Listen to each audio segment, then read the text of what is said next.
여러분은 남과 비교하고 열등감이 들 때마다 어떻게 하시나요? 많은 사람들이 나보다 잘난 사람들과 비교하고 SNS를 보면서 자괴감에 빠져요. 사실 저는 열등감 자체가 좋다고 생각하거든요. 잘만 쓴다면.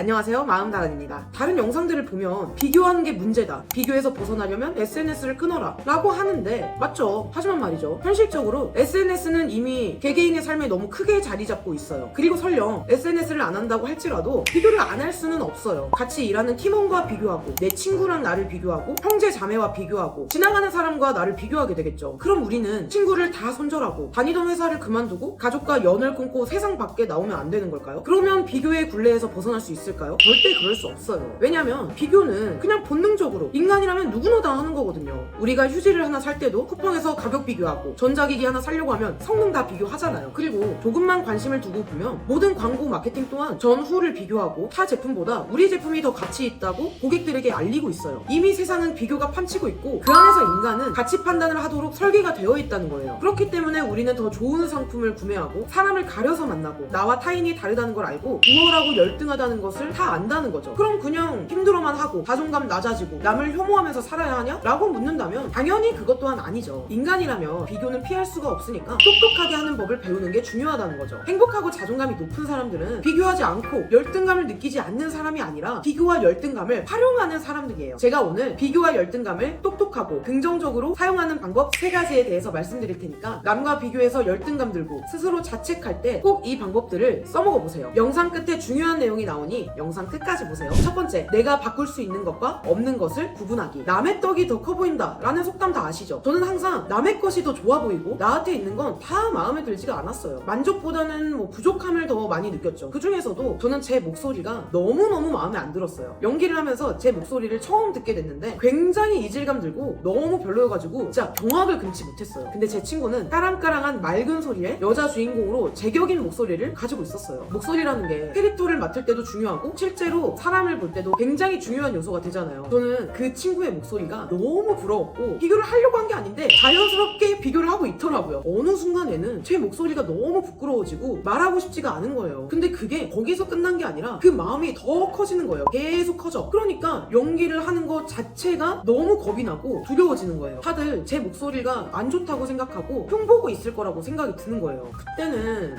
이 성대를 갈아 끼우고 싶었어요. 근데 여러분, 제 성대를 갈아 끼울 수 있어요? 못하죠. 길 가는 사람 아무나 붙잡고 물어봐도 100이면 100? 못 바꾼다고 말을 할 거예요. 저는 죽었다 깨어나도 제 친구 목소리가 될 수가 없는데 계속 비교하고 제 목소리를 부끄러워한다고 저한테 도움이 될까요? 안 되죠. 근데 저는 이 당연한 사실을 알아차리지도 못하고 점점 더 위축되고 너무나도 자연스럽게 열등감을 느끼고 있었고 자기 혐오를 하고 있더라고요. 그렇게 몇 달을 괴로워하다가 어느 날 순간 번뜩 생각이 지나갔어요. 나는 저 목소리가 될 수 없는데, 그래, 성대를 바꿀 수는 없다. 대신 내가 발성 연습을 조금 해서 내 목소리 자체를 관리를 해보자 생각이 든 거죠. 저는 제가 바꿀 수 있는 부분과 바꿀 수 없는 부분을 구분했고 바꿀 수 없는 부분을 인정을 했어요. 근데 이렇게 인정을 딱 하면 그때부터 내가 할 수 있는 것들, 해야 하는 것들이 딱 나와요. 그러면 어느새 비교로 인한 괴로운 마음은 없어지고 자연스럽게 내 목표가 생기고 내가 할 수 있는 것, 내가 해야 하는 것을 자연스럽게 그냥 하고 있는 거예요. 이게 내 거에만 집중해라 라는 말이에요. 두 번째는 행동 에너지로 뽑아내기. 우리 비교하고 막 내가 쓸모없이 느껴지고 열등감 느껴지고 아무것도 하기 싫어지잖아요. 근데 우리는 이제 그렇게 하지 않는 거예요. 행동할 수 있는 에너지로 전환을 시켜버리는 거예요. 이게 무슨 말이냐? 여러분들이 같이 일하는 후배가 있어요. 이 후배는 너무나 일을 잘하고 똘똘한데 그에 비해 나는 무능력하고 뭔가 계속 부족한 것 같아. 그러면 나는 왜 이렇게 무능력하지? 난 안 되나 보다. 이런 식으로 자책하고 자존감이 떨어지죠. 근데 이런 생각이 들었을 때 왜? 뭐가 다르지? 쟤랑 나랑 뭐가 다르지? 라고 물음표를 붙여보는 거예요. 근데 이때 감정 상태를 바꾸는 게 중요해요. 자책의 바이브. 쟤랑 나랑 진짜 뭐가 다른 거지? 이런 감정 상태가 아니라 호기심의 바이브로 스스로 질문을 하는 거예요. 나랑 쟤랑 뭐가 다르지? 내가 뭘 놓치고 있는 거지? 라고 해보는 거예요. 또는 아니 잠깐만, 나라고 왜 못해? 아니 나도 할 수 있을 것 같은데? 내가 못하긴 왜 못해? 라고 자책 바이브보다 더 큰 에너지, 분노로 바꿔버리는 거예요. 감정 상태, 의도를 바꾸는 게 왜 중요하냐면 내 이 감정에 따라서 말의 의도가 달라질 거고, 그러다 보면 내가 처한 상황을 완전히 다르게 받아들이게 돼요. 우리는 감정 표현을 상대방에게만 잘해야 되는 게 아니에요. 내 내가 내 자신에게 하는 말을 어떤 감정으로 어떤 의도를 담아서 말하고 있는가도 굉장히 중요해요. 여러분들이 혼자 생각할 때 스스로 질문을 잘 던져야 해요.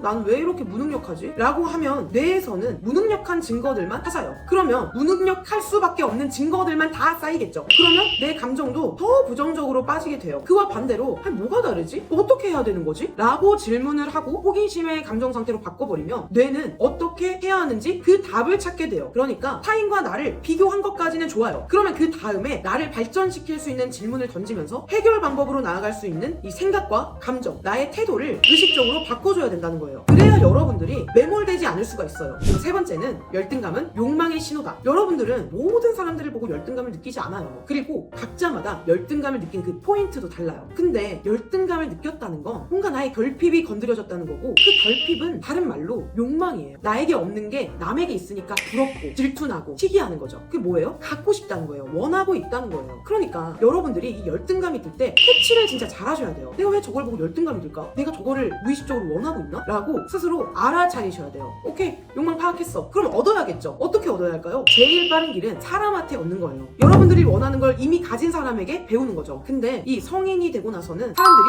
배우지를 못해요. 오히려 피해요. 그 사람이랑 있으면 내가 가치 없이 느껴지니까, 내가 부족한 걸 들키게 되면 망신당하고 무시당할까봐 계속 피해요. 저는 세상이 공평하다고 생각하지 않아요. 너무너무 불공평해요. 애초에 출발선이 달라요. 누구는 돈도 많고 피지컬도 좋고, 누구는 그냥 타고나기를 말빨도 좋고 똑똑해가지고 인간관계도 잘하고 일도 잘해요. 그러니까 그냥 애초에 나보다 잘난 사람들이 너무 많아요. 어딜 가도 나보다 잘난 사람들은 무조건 있는데 그때마다 자기 혐오하고 열등감 느끼면서 자기 자신을 수치스러워할 거예요? 그러기 싫잖아요. 저도 그러고 싶지 않아요. 그러면 그 부족한 것들을 그냥 비워두지 말고, 저 사람이 가지고 있다면 다가가서 배워야 한다면 배우고, 보완할 수 있으면 충분히 보완해야 돼요. 여러분들은 할 수 있는데 자기 혐오와 수치스러운 감정 때문에 일어날 수가 없는 거예요. 그러니까 2번을 딱 명심하고 내가 원하는 걸 가지고 있는 사람이 있어. 그러면 그 사람한테 자존심 부리지 말고 그냥 다가가서 배워야 돼요. 그렇게 여러분들이 부족한 것을 채워가는 그 과정을 정성스럽게 행하다 보면 분명히 결과가 나타날 것이고, 여러분들은 정신력, 인내심, 그리고 시행착오를 통한 데이터까지 여러분들 몸에 다 남게 되어 있어요. 내가 부족한 것을 채우는 그 과정이 헛되지 않는다는 거죠. 무조건 남게 되어 있어요. 나보다 잘나고 타고난 애들이 많다고 해서 내가 좌절해야 되는 이유가 되지 않아요. 노력하지 말아야 할 이유가 되지도 않고요. 아니, 노력은 그냥 내가 하는 건데 왜 기가 죽어요? 누구는 아니야, 다 운빨이야 라고 할 수도 있어요. 맞아요. 전 여기에 부정하지 않아요. 굉장히 중요해요. 태어날 때부터 운이 좋은 애들 있어요. 근데 저는 각자 인생에 운은 꼭 온다고 생각해요. 그러면 언젠간 올 운을 잡으려면 준비가 되어 있어야지, 내가 준비되어 있지 않으면 운이 작용될 확률은 0%예요. 0%. 정리하자면 비교와 열등감은 똑똑하고 현명하게 사용되면 성장의 도구가 되지만, 그 늪에 빠져서 허우적거리면 더욱더 좌절감, 패배감, 무력감만 느끼게 돼요. 어차피 할 비교를 이용해야지 늪에 빠지면 되겠어요? 그럼 얼마나 괴로워요. 남을 인정한다고 해서 내가 부정당하는 건 아니에요. 그냥 내가 그렇게 느낄 뿐이죠. 그러니까 우리는 자신이 바꿀 수 있는 것에, 노력할 수 있는 것에 초집중을 하고 자존심을 버리고 배우고 되도록 많이 도전하고 포기하지 않도록 해봅시다. 내 가치를 올려줄 사람은 다른 누구도 아닌 나 자신뿐이에요. 나를 위해서 행합시다. 우린 다음 영상에서 만나요. 안녕.